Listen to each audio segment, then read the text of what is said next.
അടുപ്പിച്ച് കുറച്ച് ദിവസം അവധി കിട്ടിയപ്പോൾ എടുത്ത വീഡിയോ ആണ് കേട്ടോ ഇത്. കഴിഞ്ഞ 2 ആഴ്ചയ്ക്ക് മുന്നേ അടുപ്പിച്ച് 2 ദിവസം 3 ദിവസം അവധി കിട്ടി. അങ്ങനെ ഒരു യാത്ര വീട്ടിലിരുന്ന് മടുത്തു. അങ്ങനെ ഇരിക്കുമ്പോഴാണ് മിസ്റ്റർ ഹസ്ബൻഡിൻ്റെ ഒരു സജഷൻ, പുറത്തൊക്കെ ഒന്ന് പോയിക്കൂടെ, വെറുതെ അവിടെ തന്നെ ഇരുന്ന് കഴിഞ്ഞാൽ മൈൻഡൊക്കെ ചുമ്മാ ഇരുന്ന് ബോറാകത്തില്ലേ എന്നൊക്കെ. ഇത് നമ്മുടെ സുന്ദരികളായ പശുക്കുട്ടികൾ കേട്ടോ. അവരിങ്ങനെ മേഞ്ഞത് ഈ മഴയത്തൊക്കെ ഇങ്ങനെ നടക്കുകയാണ്. നമ്മളെപ്പോലെയല്ല, ഭയങ്കര എന്താ പറയുക, അവരവരെ എൻജോയ് ചെയ്യുകയാണ്. അപ്പോഴാണ് ഞാനും വിചാരിച്ചത്, ശരിയാണ്, നമ്മൾ വെറുതെ വീട്ടിലൊക്കെ ഇരുന്ന് വെറുതെ ബോറടിക്കുന്നില്ലെന്നുള്ളത് എവിടെയെങ്കിലുമൊക്കെ ഒന്ന് പോയിട്ട് വരാമല്ലോ എന്ന് വിചാരിച്ചിട്ട് അങ്ങനെ ഇറങ്ങി ഒരു ഇറക്കമാണ്. അപ്പോൾ അങ്ങനെ നമ്മൾ പോവാണ്. ഞാൻ ആദ്യമായിട്ടാണ് കേട്ടോ ഇന്ന് പോകുന്ന ഡസൽഡൂഫ്, പിന്നെ അവിടെ നിന്ന് കുറച്ച് അടുത്തടുത്തുള്ള കുറച്ച് സിറ്റി അങ്ങനെയാണ് പോകുന്നത്. പിന്നെ ഇവിടുത്തെ ആദ്യം ബസ്സിന് പോകണം, പിന്നെ ട്രെയിന്, അങ്ങനെയാണ്. അപ്പം ഞാൻ 2-3 മാസം മുന്നേ ആണ് ശരിക്കും പറഞ്ഞ് ഞാൻ ബസ്സിനൊക്കെ തന്നെ പോയി പഠിച്ചത്. ഇപ്പോൾ ട്രെയിനിലൊക്കെ പോയി പഠിക്കുന്നു. അങ്ങനെ വെയിറ്റ് ചെയ്തുകൊണ്ടിരിക്കുകയാണ്. അപ്പം എല്ലാത്തിനും നമ്മുടെ മിസ്റ്റർ ഹസ്ബൻഡിൻ്റെ ഒരു നല്ല എന്താ പറയുക സപ്പോർട്ട് കൊണ്ട് മാത്രമാണ്. ഒരുപാട് പേര്, എനിക്ക് എൻ്റെ പ്രിയപ്പെട്ട ഒരുപാട് ആളുകൾ, സുഹൃത്തുക്കൾ എനിക്ക് മെസ്സേജ് അയച്ച് ചോദിക്കാറുണ്ട്, നീ ഓക്കെ ആണോ, നിനക്ക് എന്ത് പറ്റി, നീ ഇപ്പോൾ സ്റ്റാറ്റസ് ഇടുന്ന കുറവാണല്ലോ, നീ ഇപ്പോൾ ഒന്നും സോഷ്യൽപരമായിട്ട് അല്ലെങ്കിൽ സോഷ്യൽ മീഡിയയിലൊന്നും ആക്റ്റീവ് അല്ലല്ലോ എന്നൊക്കെ ചോദിക്കാറുണ്ട്. സോ ശരിക്കും പറയാമല്ലോ, ഇപ്പം ഞാൻ പ്രൈവറ്റ് ലൈഫ് ഒത്തിരി ആസ്വദിക്കുന്നതാണ്. വെറുതെ സോഷ്യൽ മീഡിയയിൽ പോസ്റ്റ് ഇട്ട് കമൻറ്റ് ഇട്ട് അതിന് കാര്യങ്ങളൊക്കെ ചെയ്ത് അതിൻ്റെ പുറകെ നടന്ന് ടൈം കളയുന്നതിനേക്കാളും നല്ലത് എനിക്ക് വേണ്ടിയിട്ടും എൻ്റെ കുടുംബത്തിന് വേണ്ടിയിട്ടുമുള്ള സമയം കൂടുതൽ കണ്ടെത്താൻ ശ്രമിക്കുന്നു എന്നതാണ് സത്യം. അതായത് ഞാൻ പ്രൈവറ്റ് ലൈഫിനെ കുറേ ഇഷ്ടപ്പെടുന്നു. കുറേ ആളുകളുടെ കുറേ വീഡിയോസൊക്കെ കണ്ടു, ഇങ്ങനെ പ്രൈവറ്റ് ലൈഫിനെ ഒരുപാട് ഇഷ്ടപ്പെടുന്ന ആളുകൾ പറയുന്നുണ്ട്. സോ എനിക്കും അങ്ങനെ തന്നെയാണ് ഫീൽ ചെയ്തത്. കാരണം ഞാൻ എനിക്ക് വേണ്ടി സമയം കണ്ടെത്തുന്നതും എൻ്റെ ഫാമിലിക്കും എൻ്റെ ഹസ്ബൻഡിനും എൻ്റെ അടുത്ത ആളുകൾക്ക് വേണ്ടി സമയം കണ്ടെത്തുമ്പോൾ ശരിക്കും എനിക്ക് കിട്ടുന്ന എന്താ പറയുക, ഒരു എക്സ്ട്രാ ഒരു സന്തോഷമുണ്ട്. അതെനിക്കങ്ങനെ എന്താ പറയുക സോഷ്യൽ മീഡിയയിൽ നിന്നൊന്നും കിട്ടാറില്ല. അപ്പം ഞാൻ തീർച്ചയായിട്ടും ഓരോരോ പ്രായം നമ്മൾ കഴിയുന്നതോറും നമ്മുടെ മെച്യൂരിറ്റി ലെവൽ കൂടുമെന്ന് പറയുന്നത് അങ്ങനെ കുറച്ച് കൂടിയതാണ് കേട്ടോ. അപ്പോൾ ഇപ്പോൾ പോകുന്നത് നമ്മൾ ചെറുതായിട്ട് നമ്മുടെ ഫേസിൽ വന്നിട്ടുള്ള 1-2 പിഗ്മെൻറ്റേഷൻ കാണിക്കാൻ വേണ്ടിയിട്ടാണ്. നല്ല അടിപൊളി ഒരു കോസ്മെറ്റിക്സ് എന്താ പറയുക, അവരുടെ ഒരു നല്ലൊരു സെൻറ്ററാണത്.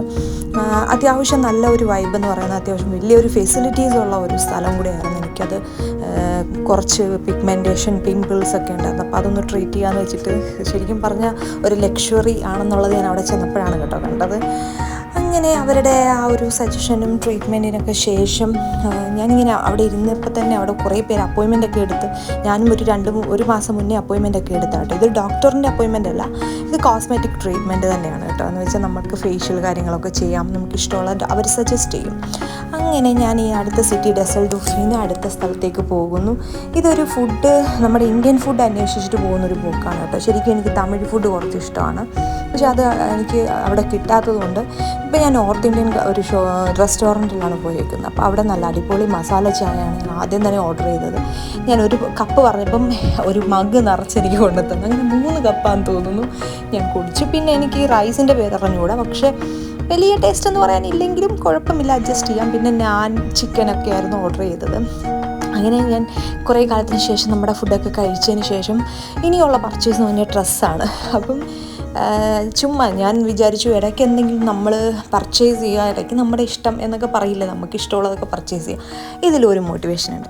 ഇത് ഞാൻ പണിയെടുക്കുന്നു, ജോലി ചെയ്യുന്നു, ഞാൻ എനിക്കായിട്ട് വീട്ടിലിരുന്ന് കൂടുതൽ സമയം കളയുന്ന ഒരാളാണ് ഞാൻ. കാരണം സിനിമ കാണുന്നു അങ്ങനെ. അപ്പോഴാണ് എൻ്റെ മിസ്റ്റർ ഹസ്ബൻഡിൻ്റെ ഒരു സജഷൻ എന്ന് പറയുന്നത്, ഒരു മോട്ടിവേഷൻ എന്ന് പറയുന്നത്.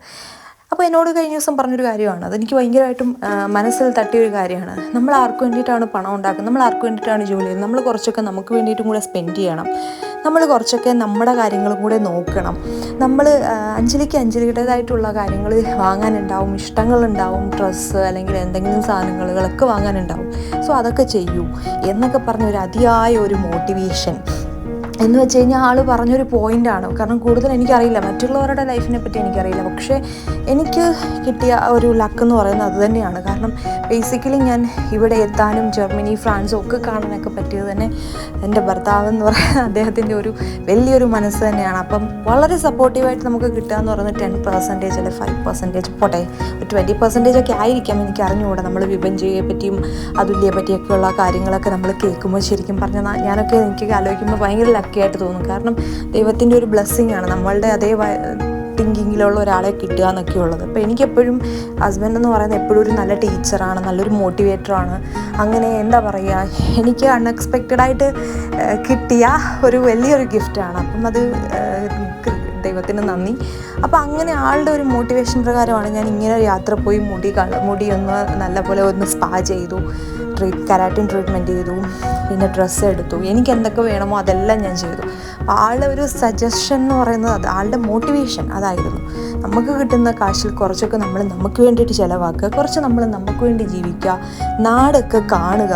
ഇൻഡിവിജ്വൽ ആണെങ്കിൽ കൂടെ നമുക്കൊരു ബൗണ്ടറി ഉണ്ടെങ്കിൽ ആ ബൗണ്ടറിക്കകത്ത് നിന്നുകൊണ്ട് നമ്മൾ നാടൊക്കെ കണ്ട് നമ്മൾ കാര്യങ്ങളൊരു സ്ഥലത്ത് ചെന്ന് കണ്ട് മനസ്സിലാക്കുക, അവിടുത്തെ ഫുഡിൻ്റെ രീതികൾ, അവിടുത്തെ കാര്യങ്ങളൊക്കെ ആസ്വദിക്കുക.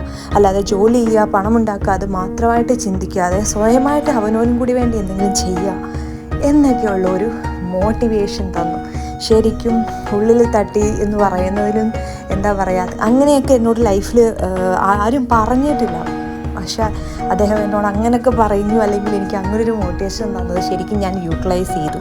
ഒരു മാസം അടിച്ചു പൊളിച്ചതിൽ ഒരു ദിവസം കൊണ്ട് അടിച്ചു പൊളിച്ച് തന്നെ ചെയ്യുന്നത്. ഞാൻ സോളോ ട്രിപ്പാണ് ഏറ്റവും കൂടുതൽ ചെയ്യുന്നത്. ഞാൻ ആരെയും ഡിപ്പെൻഡ് ചെയ്യാറില്ല. എൻ്റെ കൂടെ വരുമോ എനിക്കൊന്ന് സജസ്റ്റ് ചെയ്യുമെന്ന് ചോദിച്ചു. പൊതുവെ എനിക്ക് തന്നെ യാത്ര ചെയ്യാനാണ് ഇഷ്ടം, തനിയെ കാര്യങ്ങൾ ചെയ്യാനും തനിയെ സാധനങ്ങൾ വാങ്ങുക. അതായത് മറ്റുള്ളവരുടെ ടൈം നമുക്ക് വേണ്ടി സ്പെൻഡ് ചെയ്യിച്ചുകൊണ്ട് അവരുടെ ടൈം കളയാതെ എനിക്ക് സ്വയമേ ഞാൻ തന്നെ എൻ്റെ ടൈം കണ്ടെത്തി എനിക്ക് ഒരു ഭയങ്കരമായിട്ട് എന്താ പറയുക സ്ലോ ആയിട്ട് എനിക്ക് കാര്യങ്ങളൊക്കെ വാങ്ങാനൊക്കെ കണ്ടെത്തുക എന്നുള്ളതാണ് എൻ്റെ എപ്പോഴത്തും എൻ്റെ ഒരു ആഗ്രഹവും എൻ്റെ ഒരു സ്വഭാവവും.